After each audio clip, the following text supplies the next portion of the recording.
Welcome filmmakers, fans, and friends to Indie Cinema Showcase. We're your hosts, Christina Carmona. And I'm Nando Luis Roman. And we are at the Freakshow Horror Film Festival at Epic Theater of Lee Vista. As you guys know, it's spooky season, and what better way to celebrate that than by checking out a film festival dedicated to all things horror. Yes, and we'll be speaking with the festival director and some filmmakers. We'll maybe even catch a couple of the films. Yeah, let's do it. Let's do it.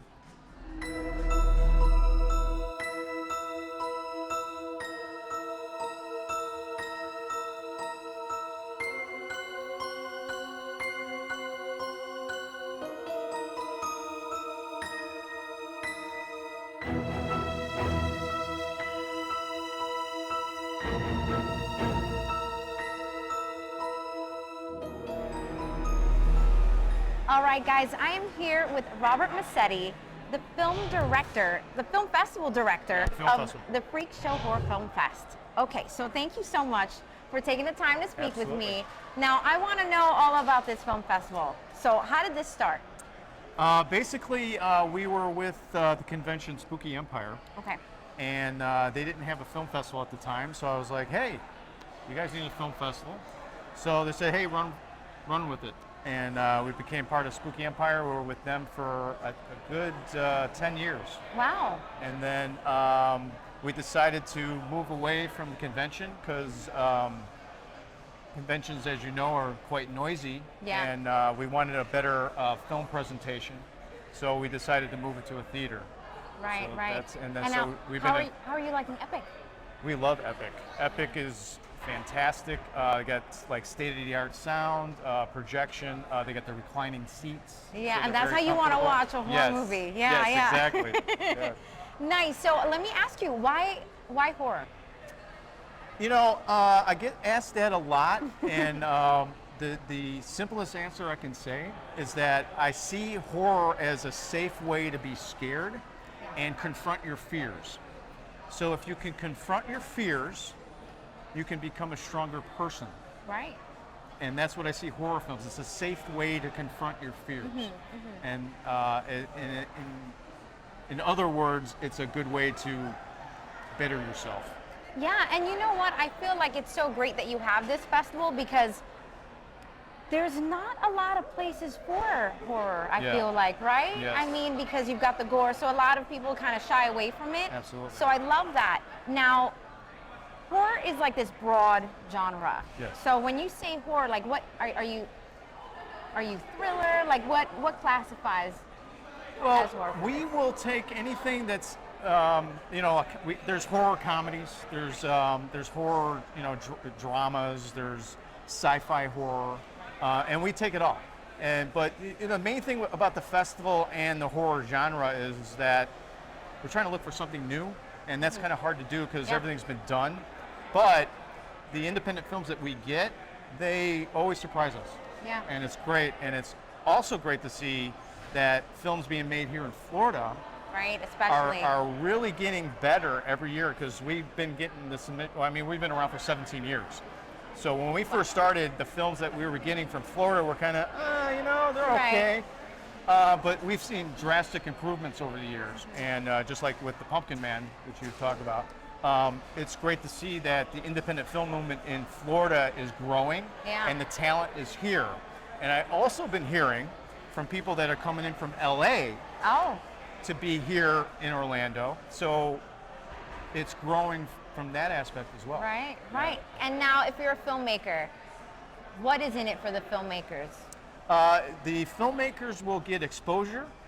They will also get to see their films in probably the best presentation you can get. Yeah. It is when they see their film up on that huge screen, and we use DCPs is what's called, it's a digital projection thing, and it looks fantastic, and it's 5.1 sound, and so it sounds really good, and so it's the best way you can present your work. Absolutely. That alone, it's a completely different experience. Absolutely. So, if I'm looking to purchase any tickets or find out when I can submit any of that kind of stuff, where can we find it? So you just go to our website at freakshowfilmfest.com, and it gives you all the information that you need to submit your film, or if we're having the festival, you can buy tickets there and get all the information is right there. So. Fantastic. Well, thank you so much, Robert. Thank you. It was fantastic talking to you. Yes, thank you. Hey guys, I think now would be a great time to check out some of the trailers that are playing at the Freakshow Horror Film Festival.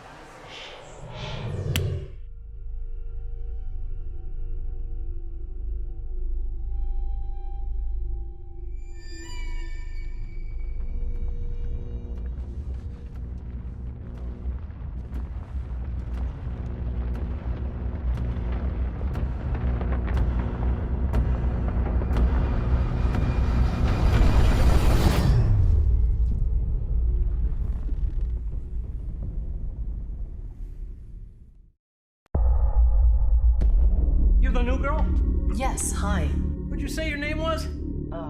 Karen. Ever worked in a place like this before? No, sir. Well, look at this shit. Fresh meat. You missed a spot. Close all the doors. Make sure they're locked. We had a break-in at a plant down the road the other night. We don't want that here.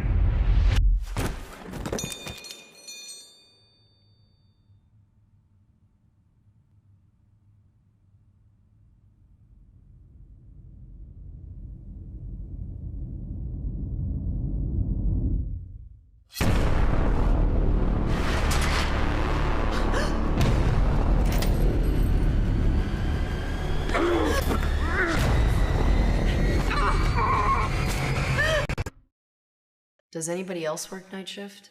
Nope, just you.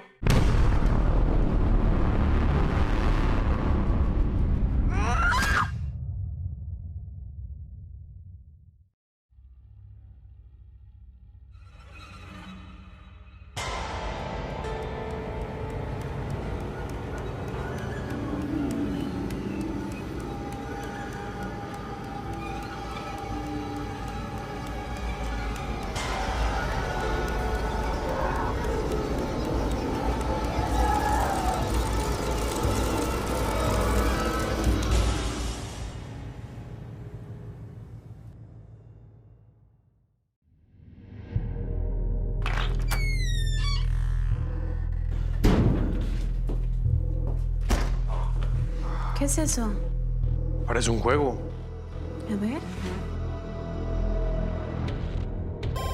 Cada jugador debe sujetar su tótem y pedir un deseo en voz alta, empezando con las palabras deseo, deseo. Deseo, deseo. Yo pensé que veníamos juntos. Ser súper famosa.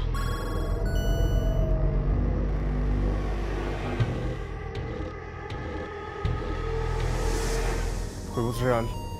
El juego funciona. Yo pedí ser millonario. Acabo de recibir el seguro de vida de mi papá. Olivia. Deseo, deseo.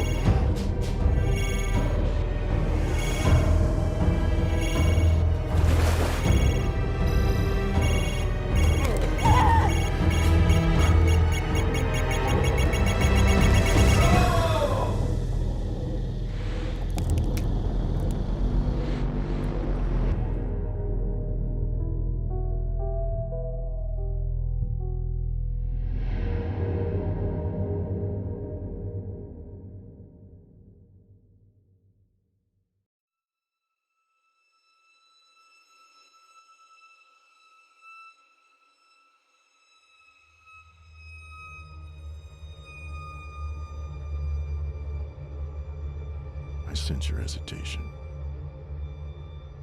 I smell your fear. That fear is enough to kill a grown man in a place like this. One misstep is all it takes.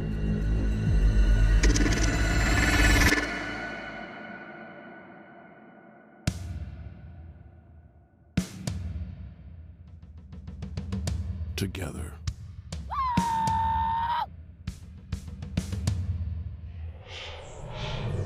Hey guys, I'm here with Ryan and Janae, the filmmakers behind Pumpkin Man.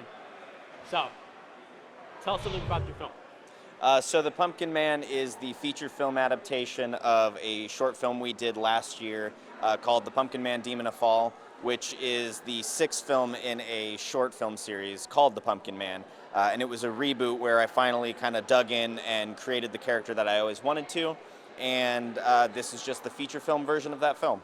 Now, how did the idea for Pumpkin Man come about? So I grew up in a Midwestern town up in Indiana, and fall hits a little bit different up there. And I have just always loved the holiday of Halloween growing up, and I felt like I wanted to make a film about some of the iconography of Halloween, which that being pumpkins, because sometimes I feel like that part of the holiday gets overshadowed in cinema. So that's really where the character came from, and it just has grown and grown since 2016 until we're here. So you finally decided it's time to make this into a feature film. Well, I didn't quite decide it. Our executive producer actually decided it because he's the one who was able to pay for all of this. So it's a lot better of a movie than it would have been without him. So, you know, I came across him and he basically was like, why haven't you made it? And I'm like, money. And he's like, well, let's make it happen. Let's make it happen. So tell me a little bit about your involvement with the film. So I started dating Ryan about 3.5 years ago. I've loved film from a very young age as well, so we kind of shared that passion together. So when I started dating, it became, all right, you're my right-hand man in all of these projects. So I had the pleasure of working on 2 shorts with him prior to the Pumpkin Man Demon of Fall last year, which we worked with my sister in. She was the main character. And we're here today with our feature film, and it's been a ride. Now, was the horror genre something that you guys thought that this is our bread and butter, or did it just kind of happen? It's my bread and butter. I'm a big horror fan. I have been since I was a kid. But Janae actually was not a big horror fan. Yeah, when we met, I had seen The Conjuring. I thought that was a pretty good series, so I started at the top in terms of good films in the horror genre. But he introduced me to Halloween. He introduced me to Nightmare on Elm Street. It took probably about a year of dating before I finally was like, okay, fine, we can give some of these movies a try that are classics. But I'm fully committed now. I absolutely love working with him. And, you know, sometimes it's nice to step outside your normal comfort zone and do stuff that's fun and that you can't really do in other types of genres. Now, I heard that you guys filmed this at Sir Henry's Haunted Trail. Yes, we did. Tell us, how did that come about? So the original Pumpkin Man films, we shot at a haunted house in Muncie, Indiana called Oregon Trail, and I've always had the DNA of a haunted house in the Pumpkin Man movies. And when we made Demon of Fall, it was during COVID, so a lot of the haunted houses were shut down, so we couldn't really bring that side of it into that film.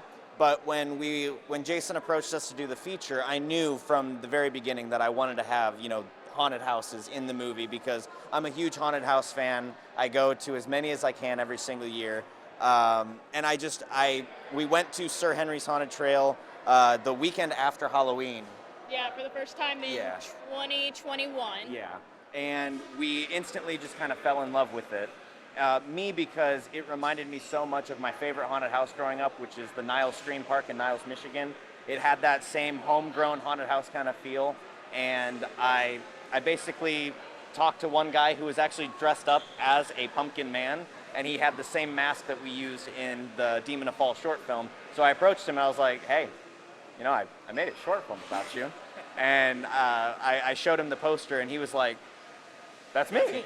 And then he was like, if you guys ever need locations, you know, the owner is Zach Laros, who's awesome and, you know, totally about letting people film there and contributing to the indie horror scene. And like, he was so supportive all the way through. As soon as I asked him, he was like, what do you need? And he was very supportive all the way to the end. So it was really awesome to have that kind of support, even on the production side of things, and they've been loving it ever since they saw it at our own premiere. And we couldn't have faked those sets even if we tried. We are really grateful. That really upped the production value for us, and you know, we really appreciate them. We're going to support them, you know, as long as we're here in Central Florida and go to all 3 of their year-round haunts. Yeah, and like, I gotta say, we got the chance to actually check out Sir Henry's Haunted Trail, and it was amazing. Like, their set designs are actually really good. So just knowing that alone, I know that the quality design that went into the film was just top notch. It's like, you know, we basically showed up and didn't have to do any you know, production design or anything. We could just show up and be like, Cool. Where do we set up the lights? That's setting up a few pumpkins, especially in one of the scenes where one of our main characters dies. We had to set all those pumpkins up, but it really added to the atmosphere for that overall room. Yeah. So where can people find more information about Pumpkin Man? So you can follow us on Instagram at Pumpkin Man Film. We're currently working with a distributor to try to get distribution next year as far as like Blu-rays and streaming services. So keep an eye out next year for that. Awesome. Well, there you guys go. Thank you guys for joining us today. We wish you the very best. I'm excited about Pumpkin Man and where it's heading. Like, I can see it. Like the face alone, it's going to take you places. Thank you very much. Thank you guys. Thank you. We hope you've enjoyed this inside look of the Freakshow Horror Film Festival happening here at the Epic Theaters of Lee Vista. A big thank you to the festival director and the filmmakers for chatting with us. As always, if you have something you want featured on Indie Cinema Showcase, be sure to email us at icstv@yahoo.com. And don't forget to follow us on our socials, Facebook at ICSTV and ICSTV Show on Instagram. That's all the time we have for this episode. So as they say in the film industry, that's a wrap. See you next time.